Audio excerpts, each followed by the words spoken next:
le dernier sermon du prophète Mohammed, paix et salut sur lui. Peu de temps avant sa mort, et alors qu'il faisait le pèlerinage à la Mecque, le prophète Mohammed, paix et salut sur lui, a prononcé un sermon qui allait par la suite être connu sous le nom de « dernier sermon du prophète ». Ce dernier sermon n'était pas qu'un rappel destiné à ses fidèles, mais aussi un important avertissement. Il confirmait également la fin de sa mission prophétique. Le prophète Mohammed, paix et salut sur lui, a prononcé son dernier sermon au cours du pèlerinage de l'an 632, au 9e jour du mois de Dhul-Hijjah, qui est le 12e mois du calendrier lunaire. Il se tenait sur le mont Arafat, devant des milliers de musulmans.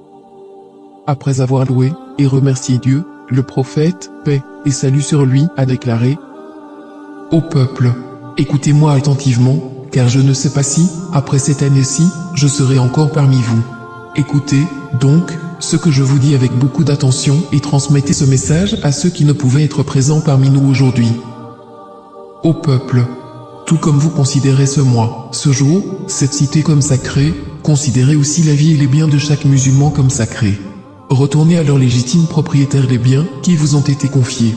Ne blessez personne afin que personne ne puisse vous blesser.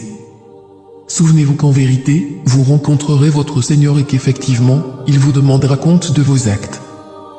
Dieu vous a défendu de pratiquer l'usure, de prendre ou payer de l'intérêt, donc tout intérêt non payé sera maintenant annulé. Votre capital, cependant, vous revient. Vous n'infligerez, ni n'endurerez aucune injustice. Dieu a décidé de rendre l'intérêt illicite, et tout intérêt qui était dû à Abbas ibn Abdel Muttalib sera maintenant annulé. Méfiez-vous de Satan, pour le salut de votre religion. Il a perdu tout espoir de ne pouvoir jamais vous amener à commettre les grands péchés. Attention, donc, à ne pas le suivre dans les péchés mineurs. Ô peuple, il est vrai que vous avez certains droits à l'égard de vos femmes, mais elles aussi ont des droits sur vous. Souvenez-vous que c'est par la permission de Dieu que vous les avez prises pour épouses, et que c'est Dieu qui vous les a confiées. Si elles respectent vos droits, alors à elles appartient le droit d'être nourries et habillées convenablement. Traitez donc bien vos femmes et soyez gentils envers elles, car elles sont vos partenaires et elles sont dévouées envers vous. Il est de votre droit qu'elles ne se lient pas d'amitié avec des gens que vous n'approuvez pas et qu'elles ne commettent jamais l'adultère. Ô peuple, écoutez-moi bien, adorez Dieu, faites vos 5 prières quotidiennes, jeûnez pendant le mois de Ramadan et donnez votre richesse en zakat.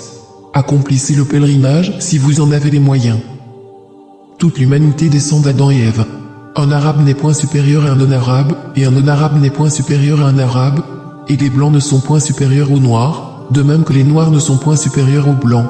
Aucune personne n'est supérieure à une autre, si ce n'est en piété et en bonnes actions. Vous savez que chaque musulman est le frère de tous les autres musulmans.